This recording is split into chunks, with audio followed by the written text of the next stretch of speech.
Hey, how y'all doing, man? So, hey, man, look.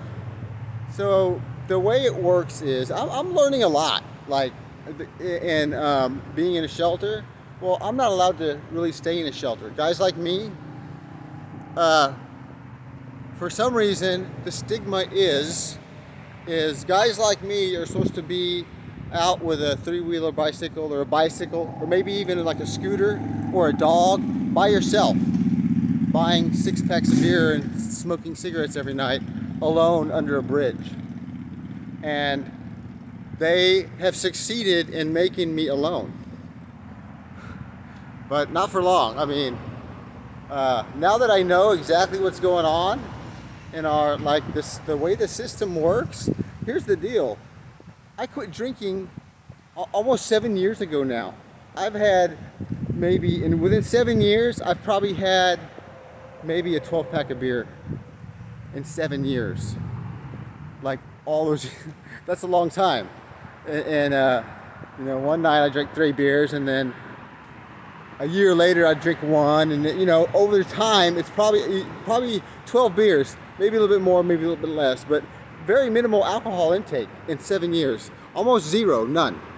And I quit smoking, and when I decided to start working out and make myself better, it seemed like the resistance was so freaking hard that it was like impossible. Like they made it like I don't know what they want from me, man. Honestly, like uh, like I'm literally homeless. I slept outside last night.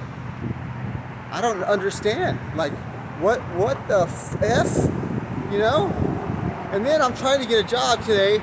And the girl I worked in convenience stores part-time for years and years.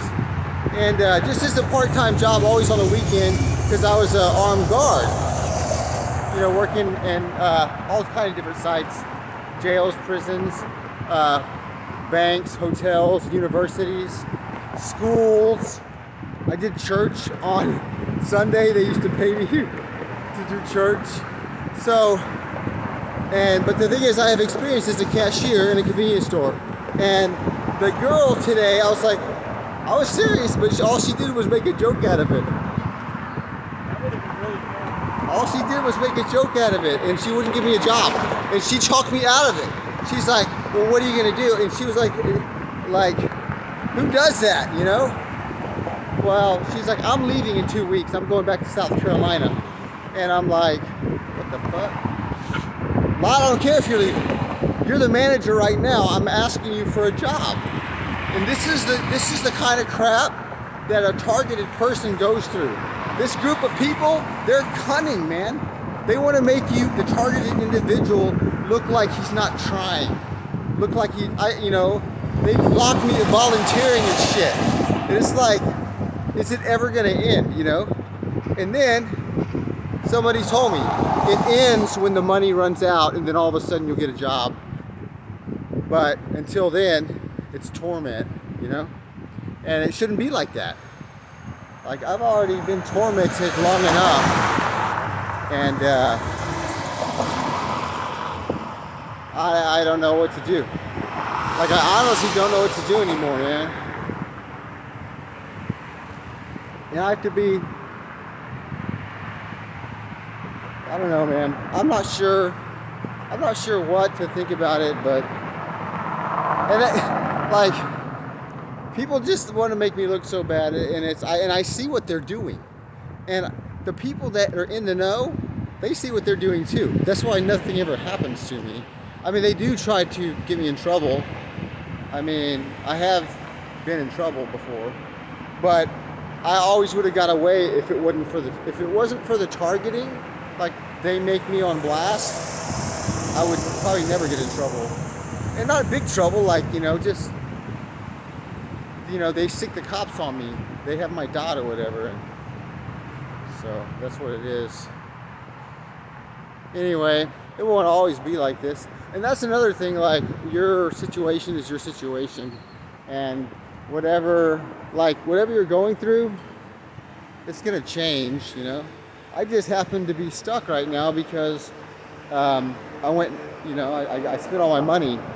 I got in a very bad situation And you know, due to haters and stalkers and sabotage and just the constant resistance is, it's just gut wrenching, you know.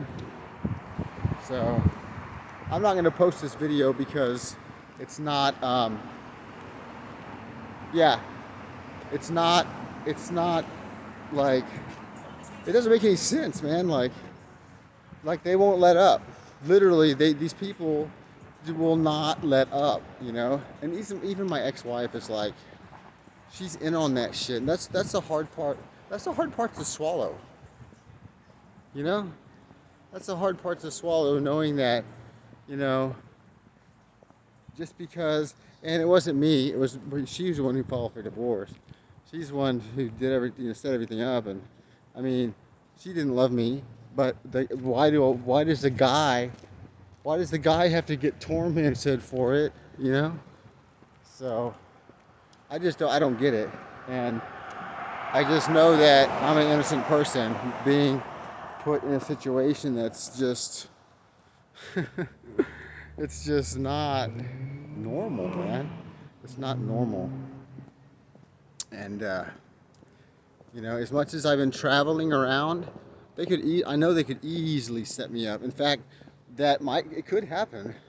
But I just have trust, and that's where this transparency and stuff like that comes into play, because I've done nothing wrong. They have literally nothing on me. If there was something on me, that means that they fabricated it. But if they've tried to set me up with any like murder or something crazy like that, like he's a serial killer, he was here, and they could prove that I was in all these places. That's no doubt, because I did travel extensively. Like, I got on this binge, and it was because of the targeting. They kept me moving and moving and moving and moving, and they kept me moving so much that I looked like a crazy person. And I mean, I literally within 6 months, I probably traveled to 30 different states or more. I mean, and then back. Hey, how's it going, bud? And then back to the same state several times. Like, I always come back to Florida, you know. And I don't know, Florida. If you think about it, Casey Anthony and that one prostitute that killed all those guys, all her Johns. She would have sex with them, take their money, and then kill them. That was here in Florida.